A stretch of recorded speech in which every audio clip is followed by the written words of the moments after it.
been in a relationship that you felt was one-sided? It may have been a business relationship, it may have been a romantic relationship, but at some point in that relationship, you begin to realize that you were doing all the work and the other person had kind of just gotten used to expecting that from you. And you did your part because of your love for them or your commitment to the project or to what you said you would do. But for them, they were appreciative for everything you've done, but it just never really clicked for them that they had an obligation to you as well. I think as Christians, we are really appreciative of the things that God has done. I mean, God has been really, really good to us. But if I'm honest, can yeah, if I'm honest, I don't know if we see our response or our obligation out of love. Can I say something that's definitely going to get me yelled at? And I say this within a certain context, but I'm not. My concern is not hell. I'm not like, oh crap, I better not do this because if I do this, I'll go to hell. I don't know. I just don't think like that. I mean, I just don't. I mean, there's layers to that. There's reasons why, but for me personally, and I think for many believers, and I'm just putting this out there to encourage more, the motivating factor for our behavior change should be love. It's things that I don't do, not because I'm afraid that I'll go to hell or this or that, because of this. It's because I love him. And I think like sometimes as believers, we forget that we have a obligation to God in love. And maybe obligation is the wrong word. We should have a motivation to God that is based off of love, not of terror. And I think we don't, I don't think we've paid attention to the one sidedness of our relationship with God. I think we've kind of just gotten used to it and we may appreciate it, but is this how it's supposed to be? I mean, you look through the course of just history and just in the scripture, you look at the children of Israel and just their whole interaction with God. God would set them free. They would get themselves in trouble, cry out to God, and then God would set them free, and then they would rebel against God. You have um, time and time again, God forgiving them for their sins. I think of the scripture in Judges, which is absolutely amazing. God says to the children of Israel, listen, when you call me, I'm not going to answer. Go call to the God that you've been serving and you've been worshiping. Don't call me. And that's major. If God says, God says, you short. But the children of Israel repented and they did what they needed to do. And guess what? And then God forgave them. And then after that, after all the miracles, after all the things that they had saw God do, they looked around at the other nations that had a king and they said, we want a king.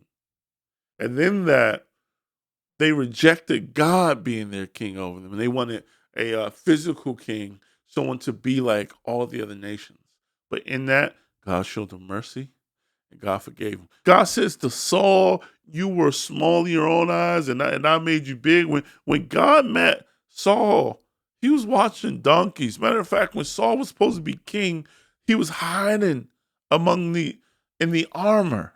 They had to pray to God and say, yo, where's the guy who's supposed to be king? And they found him hiding in the armor.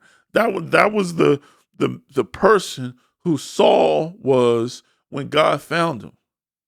And then later, what happens? Saul becomes king, and then he does what we all do. We forget God.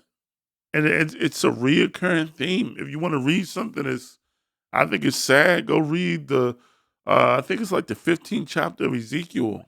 And listen to how God describes his relationship with the children of Israel, finding them naked and abused and nobody wanted them, and he taking care of them.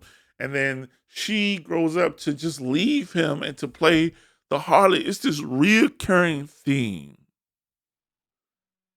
that God forgives his people, he lifts up his people, and then we forget him. And then you think about Jesus Christ. I think about the scripture, you just had Good Friday, and I think about the scripture in Isaiah 53 where it says, he was smitten by God. He was bruised, but we esteemed him smitten by God. It's like we looked at the things that happened to God, that happened to Jesus, and it just didn't connect that was happening to him for us. It just didn't sink in. And you think about all the things that God has done, just his patience throughout time, him sending Jesus, Jesus being tortured and abused on our behalf, and then instead of saying like, instead of living a life in thank you based upon what God has already done. Now we're like, yeah, God, that was great that you died and all. But what's up with this job I want? What's up with this career? What's up with me building my brand, me building my platform, and listen, not that those things are bad. I mention it because I think what happens is we just keep this one-sided thing going. Like, you know what I mean? Like, what if God didn't want me to have a YouTube channel? You know what I mean? What if God didn't want you to have this platform, but he wanted you to do something else that mattered more to him? Will we do it? Or no? Is what Jesus Christ did on the cross for us enough for us? Enough for us? You know how many people left God because they didn't get the job, or they didn't get the boyfriend that they wanted, or the girlfriend that they wanted, or, and again, not that these things are bad, because I think that, we're all trying to follow God the best way we can. A lot of things that we are passionate about, that passion comes from God. God put that passion in us. But there are certain things and there are certain aspects about our relationship that, like, God has already done so much for us. It's not a point in time we sit and say, okay, God, what can I do for you now? All right, like, and when you look at John, I want to say 17, you could see what matters to God. I mean, what matters to Jesus. You see Jesus' prayer request list. And he was praying that, we will be unified. And